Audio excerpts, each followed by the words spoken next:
नासिन दरियाए रावी विच लाहौर के मुकाम ते पानी की सतह बदस्तूर बुलंद है। भारत वालों छड्डे गए पानी के बावजूद लाहौर के इलाके में सैलाब का खतरा फिलहाल नहीं है।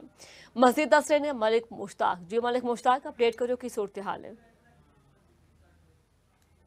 कंढे ते दरियाए रावी शदरा के मुकाम ते पुल के थले एक दरे के कोल मैं मौजूद हाँ, जिहड़ा कल दा दस्सिया जा रहा है कि दरियाए रावी विच पानी वधेगा।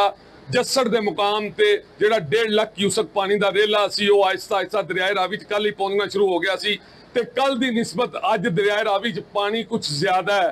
उसकी वजह यह है कि जिहड़ा जस्सड़ वालों आने वाला पानी है उसकी स्पीड बहुत तेज है ते तेज स्पीड के नाल पानी जिहड़ा किनारियां नूं खोर के भी नाल ले जाता पिया ते पानी की स्पीड तेज होने की वजह तो कश्ती विच भी कोई हादसा हो सकता है। दस्सिया जा रहा है कि अजे इहदे नालों भी शायद थोड़ा जिहा पानी होर वधे, क्योंकि पीडीएमएल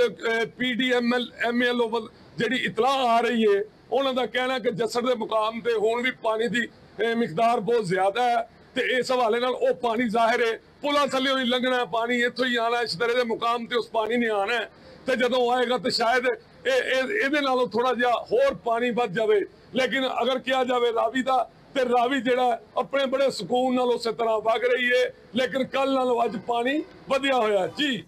जी मलिक मुश्ताक, बहुत शुक्रिया तुसीं अपडेट किया। अगे वधदे होए नाज़रीन, तुहानूं दस्सदी कि दरियाए सतलुज दे विच भी तो गया